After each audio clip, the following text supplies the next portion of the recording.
Olá, queridos irmãos, agradecimentos pela oportunidade de trabalho. A exposição de hoje nada mais é, como sempre dizemos, um convite para reflexão, ver o que diz a doutrina espírita a respeito do tema proposto. E como todo trabalho espírita, sempre iniciamos com uma prece.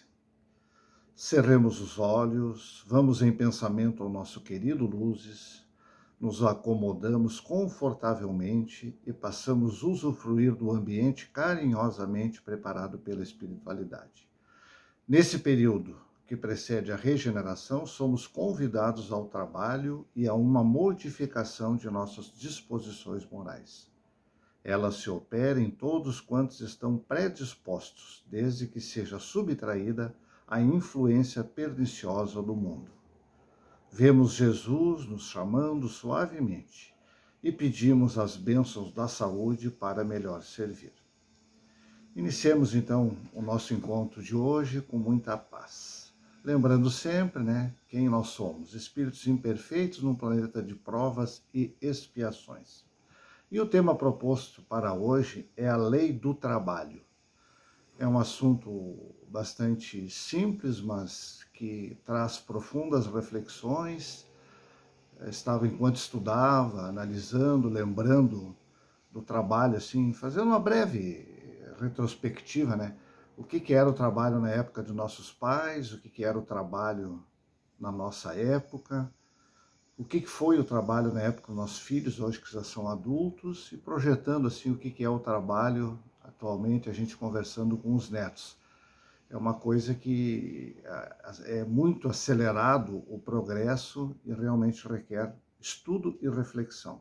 Então nós vamos ver a lei do trabalho, vamos ver a necessidade do trabalho e o limite do trabalho e do repouso.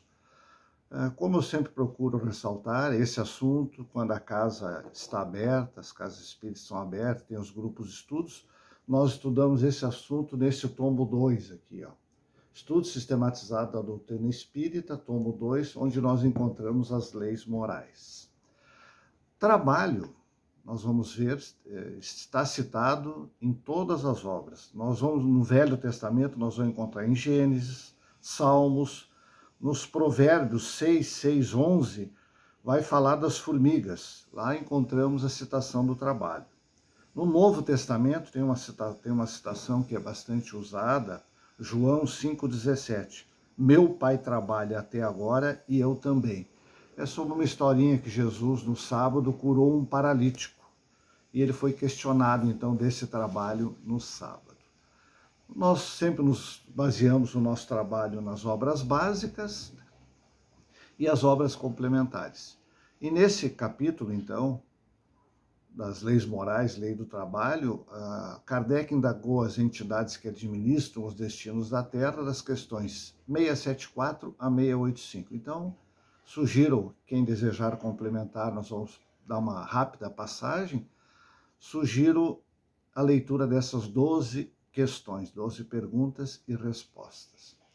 E já de início vamos nos socorrer do Divaldo e Joana de Ângeles, no livro Estudo Espíritas, capítulo 2, Trabalho. O que ele nos diz? Olha só.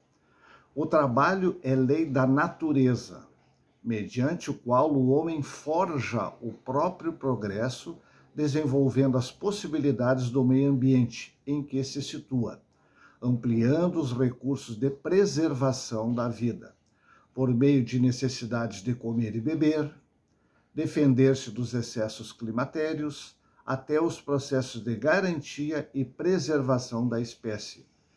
Pela reprodução, o homem vê-se coagido à obediência à lei do trabalho.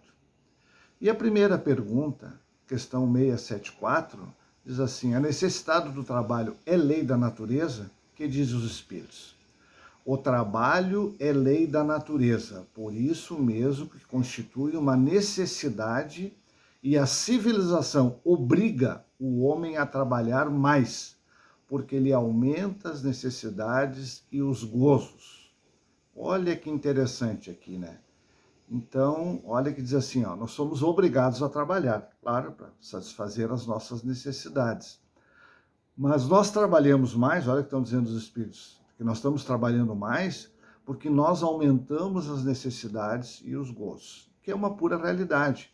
Inclusive, um dos assuntos abordados, eu já falei no Luz, inclusive, é sobre o necessário e o supérfluo. Se nós pegarmos o que era um veículo, um carro, antigamente, era um meio de transporte. Hoje se transformou completamente. Se nós olhar, mal iniciou o ano, já está cheio de propaganda, a gente está recebendo diariamente, né, de veículos modelo 2022, estão sempre correndo na frente, ou seja, criando necessidades. É bom, claro, a economia tem que se movimentar, a economia tem que girar, mas a gente tem que cuidar, né, até que ponto essas necessidades e gozos podem nos levar a um excesso de trabalho. Outra pergunta, 676. Por que o trabalho é imposto ao homem?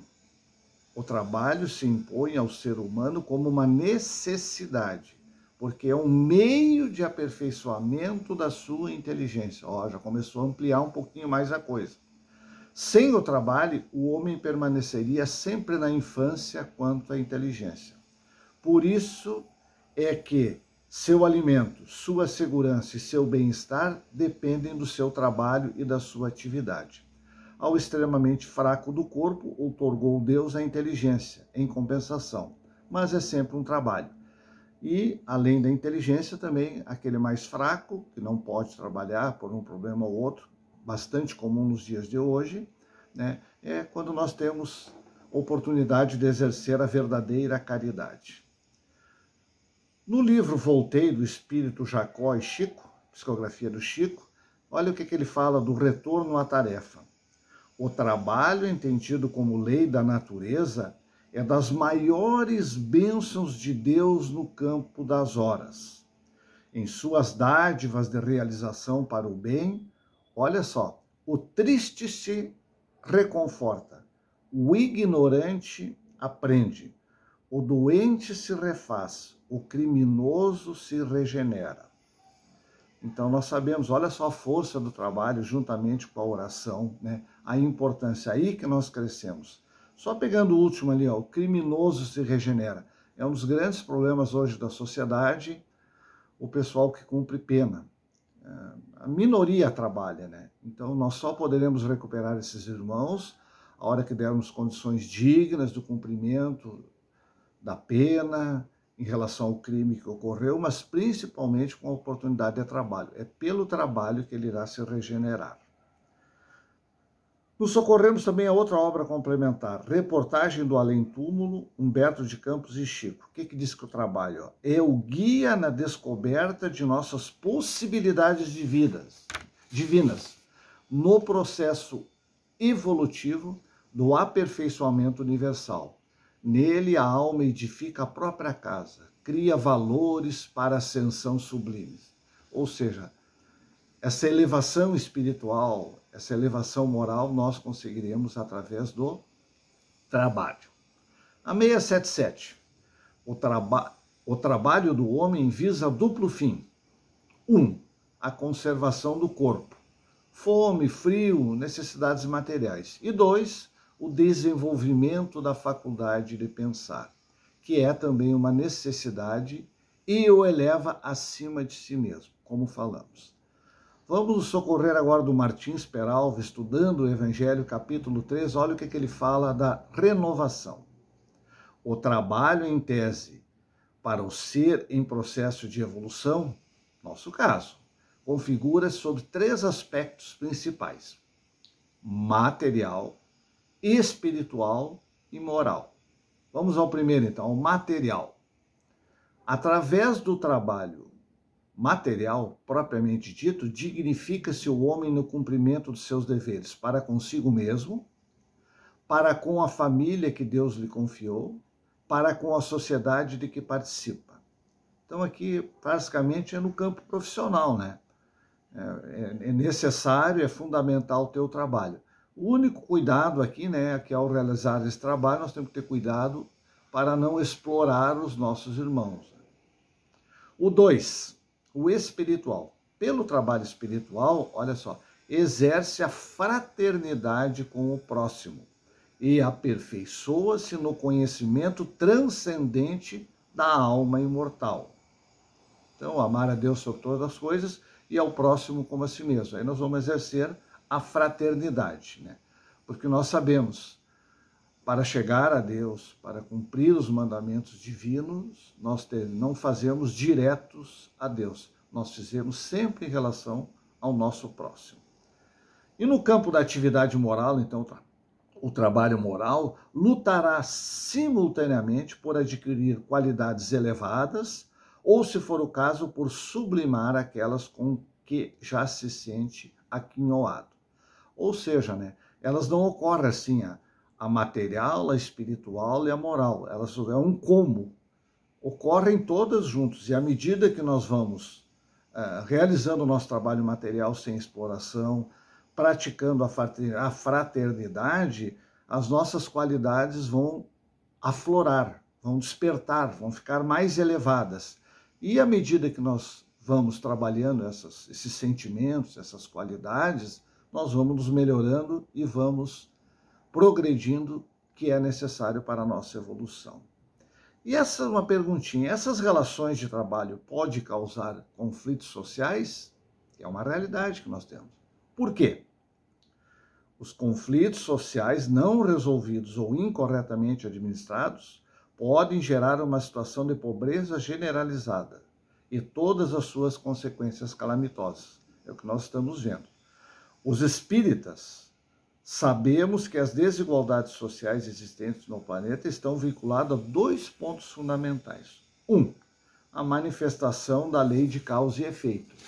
E 2, a visão materialista da vida. No primeiro caso, a pobreza e riqueza devem ser entendidas como instrumento de melhoria espiritual, pois a pobreza é para os que sofrem a prova da paciência e da resignação. A riqueza é para outros a prova da caridade e da abnegação. Isso aí está lá no Evangelho segundo o Espiritismo. Em Obras Póstumas tem mais uma citação interessante. Não podem os homens ser felizes se não viverem em paz. Isto é, se não os animar um sentimento de benevolência, de indulgência e de condescendência recíprocas. Numa palavra, enquanto procurarem esmagar-se uns aos outros. A caridade e a fraternidade resume todas as condições de todos os deveres sociais. Uma outra, porém, pressupõe a abnegação. O que é abnegação? É a dedicação, é o desprendimento, é o altruísmo, né? É o que supera o egoísmo. E para a gente ter uma ideia de como isso é difícil no nosso dia a dia, falando do egoísmo, olha hoje com relação ao Covid, coronavírus, pandemia, olha o que está sendo pedido para a sociedade, o que está sendo pedido para nós. Basicamente é 3 coisas. Uso de máscara, higienização de mãos e distanciamento. Qual é a dificuldade de cumprir esses 3 itens? E olha a situação que nós estamos enfrentando. A abnegação é incompatível com o egoísmo e o orgulho.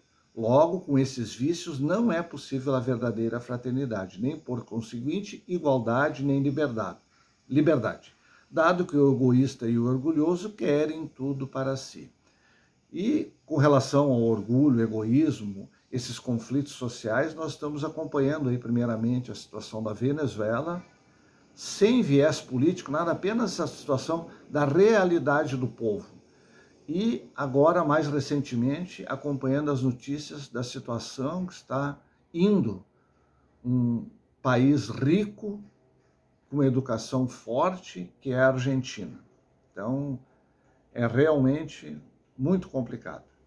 Mas isso tem solução? Por que eu citei isso aqui? Será que tem solução? O Espiritismo nos apresenta uma solução para o problema da miséria social, expressa nas seguintes palavras de Allan Kardec: liberdade, igualdade, fraternidade. Essas 3 palavras constituem por si sós o programa de toda uma ordem social que realizaria o mais absoluto progresso da humanidade, se os princípios que elas exprimem pudessem receber integral aplicação.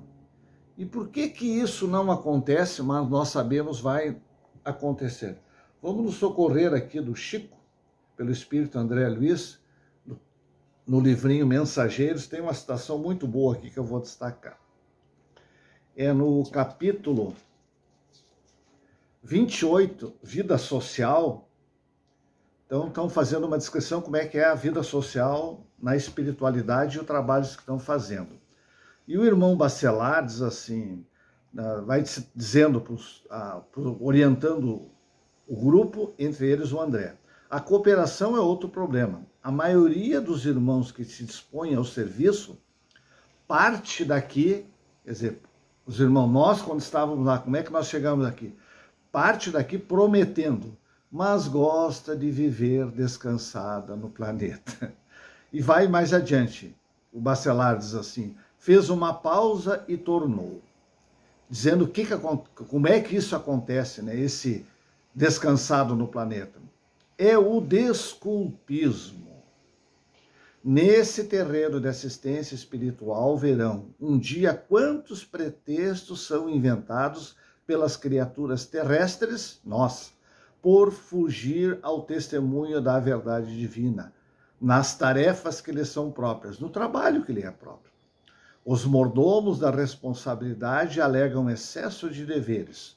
Os servidores da obediência afirmam ausência de ensejo. Os que guardam possibilidades financeiras montam guarda ao patrimônio amoedado. Os que receberam a bênção da pobreza de recursos monetários aconselham-se com a revolta. Os moços declaram-se muito jovens para cultivar as realidades sublimes. Os mais idosos afirmam-se inúteis para servi-las. Os casados reclamam quanto à família. Os solteiros queixam-se da ausência dela. Dizem os doentes que não podem. Comentam os sãos que não precisam. Raros companheiros encarnados conseguem viver sem a contradição. É essa dificuldade que nós encontramos no dia a dia para, então, colocar em prática a solução citada por Kardec da liberdade, igualdade e fraternidade. E sobre o repouso? O que fala sobre o repouso? Questão 682. O repouso depois do trabalho, sendo uma necessidade para todo aquele que trabalha, não é também uma lei natural? Sem dúvida. O repouso serve para a reparação das forças do corpo e também é necessário para dar um pouco mais de liberdade e inteligência, a fim de se elevar acima da matéria. Então nós temos aí o repouso, né? As horas que nós devemos trabalhar, quantas horas nós devemos descansar, o final de semana, se trabalha 44 horas, se trabalha sábado, se não trabalha domingo, se trabalha no feriado. As grandes empresas hoje a gente vê como é que é colocado a disposição para o trabalho criativo, né? O que eram as empresas anteriormente, o que são as empresas hoje, né? Então tem grandes áreas de lazer, rede para descansar, pode levar animais, o importante é a pessoa produzir, né? Aí nós vamos encontrar essas empresas, Google, Apple, Amazon e outras brasileiras também que já estão fazendo isso aí. 683. Qual o limite do trabalho? Diz assim, o limite das forças. De resto, Deus deixa o homem livre. O limite do trabalho e do repouso é observado, inclusive no plano espiritual. A gente tinha principalmente eu sou oriundo da Igreja Católica, né? Aquela ideia, quando a gente morresse, para nós hoje desencarnasse, iria para a angelitude, né? Ficar ouvindo os anjinhos de harpa, naquelas lindas paisagens. Mas nós sabemos que não é bem assim. Tem o trabalho e tem o repouso, inclusive na espiritualidade. E vamos recorrer aqui a André Luiz, que nos faz inúmeras referências a respeito desse assunto em sua obra. Em Nosso Lar, capítulo 11, por exemplo, nos informa, diz ele, aqui, em verdade, a lei do descanso é rigorosamente observada, para que determinados servidores não fiquem mais sobrecarregados que outros, Mas a lei do trabalho é também rigorosamente rigorosamente cumprida, desculpe. Então tem o trabalho de espiritualidade, também tem o repouso. No livro Os Mensageiros, que eu citei há pouco aqui também, que eu gosto muito, há um relato do benfeitor Aniceto, relacionado a uma específica distribuição de tarefas entre os colaboradores. Estão trabalhando lá, então, dividindo as tarefas que deveriam ser feitas. Na oficina, disse-nos bondoso: encontramos revigoramento imprescindível ao trabalho.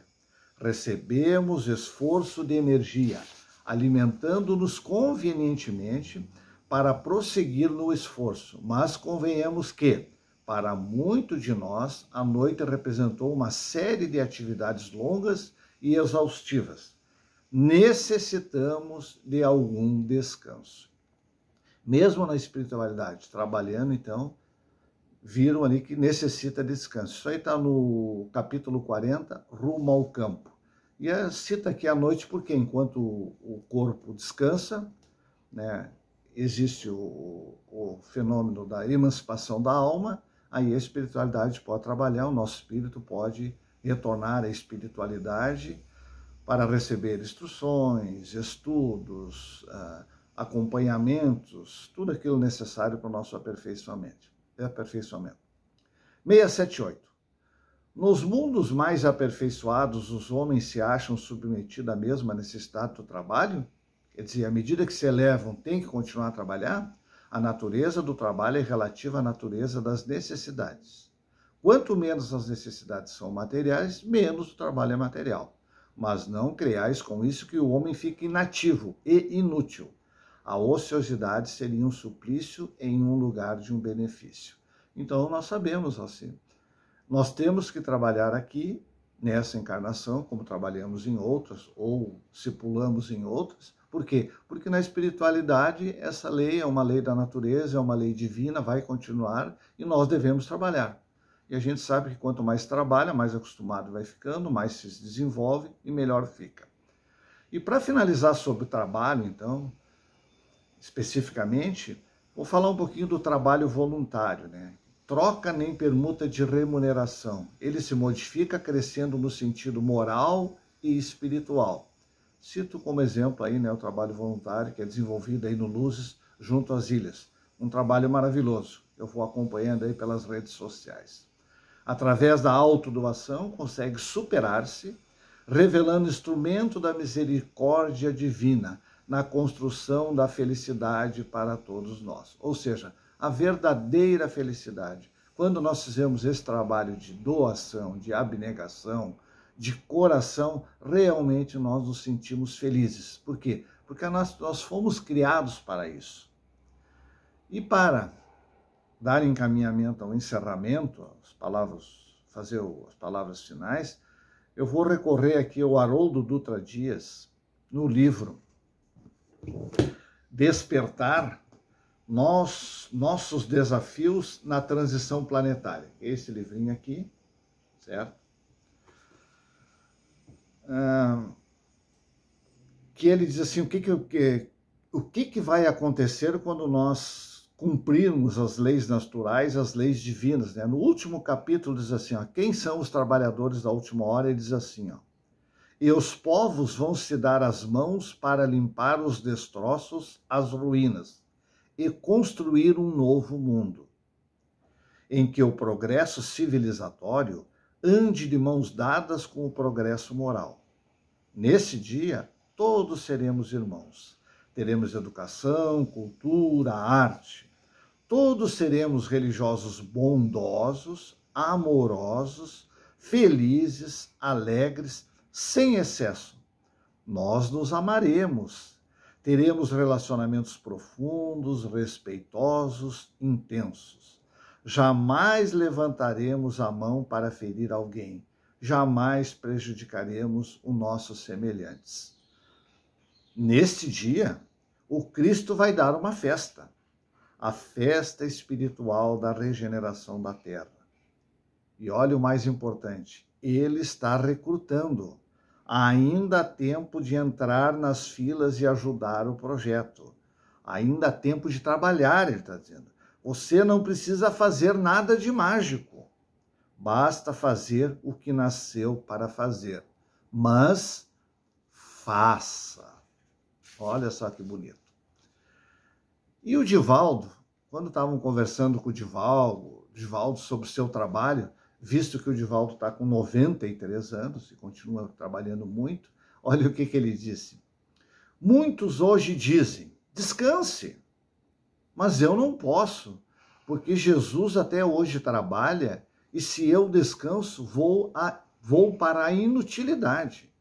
Então, enquanto houver um hálito de vida em mim, dedicarei à doutrina e aos irmãos que sofrem e choram por nossos olhos, a todos nós, junto com nós a todo instante. Isso ele falou na teoria. E olha só a prática. Isso aqui é a teoria, ele tem que trabalhar. A prova material, vamos lá, ver se o Divaldo está falando a verdade. Está aqui, ó, o último livrinho dele, 29 de novembro de 2020, No Rumo do Mundo de Regeneração, pelo Espírito Manuel Filomeno de Miranda. Não vou falar do livro para não estragar, né? Quem vai ler, no qual sugiro a leitura. Muito bom o livro. Na obra, o leitor acompanhará a jornada, quer dizer, o trabalho empreendida por dezenas de grupos de benfeitores espirituais encarregados, sob o comando de Ismael, que é quem cuida da Terra, de preparar a nova era na Terra, a fim de contribuir para a transição, para a regeneração. E ali aparece o trabalho do patrono da casa que eu frequento, lá, Francisco Spinelli, mostrando o trabalho de Spinelli na espiritualidade, as notícias que a gente ficou muito feliz. Sabia que ele estava trabalhando, mas agora veio bem claro o tipo de trabalho que ele está fazendo, o que ele está fazendo. Então, excelente obra, indico a leitura, tanto a do Haroldo como a do Divaldo, são obras recentes, e a gente sabe, né, que a parte material dessas obras, todas vão para instituições como a Mansão do Caminho, lá na Bahia, na excelente obra que o Divaldo coordena. E ainda esses dias a gente, infelizmente, teve a notícia, né, que esse livro do Divaldo vazou em PDF e o pessoal estava difundindo, baixando sem autorização, né, sendo que todo o destino do recurso a gente sabe para onde se destina. Afora as vendas que são feitas pelas federações, pelas livrarias espíritas, mantém o movimento espírita também. Então, a obra é excelente, as informações são educadoras, esclarecedoras, e os recursos ainda ajudam o movimento. E como encerramento e prece, já vamos fazer juntos, né? Vamos nos recorrer de Alta de Souza, no Chico e Valdo, Antologia dos Imortais. Trabalha agora, pondera o tempo, mar em que navegas, invisível apoio que te escora. Não te afundes no abismo sendo afora, nem prossigas em vão, tateando às cegas. Glórias, delitos, lágrimas refregas, tudo é feito no tempo, de hora a hora. Estende o amor e a paz, semeando agora as riquezas do tempo que carregas. Inda que a dor te oprima e o mal te afronte, vive qual novo dia no horizonte, sem que a névoa do mundo te abastarde. Hoje, trabalha agora, em cada instante. Agora, trilha aberta ao sol triunfante. Muitas vezes, depois é muito tarde. Obrigado a todos, fiquemos com Jesus em nossos corações e até o próximo encontro.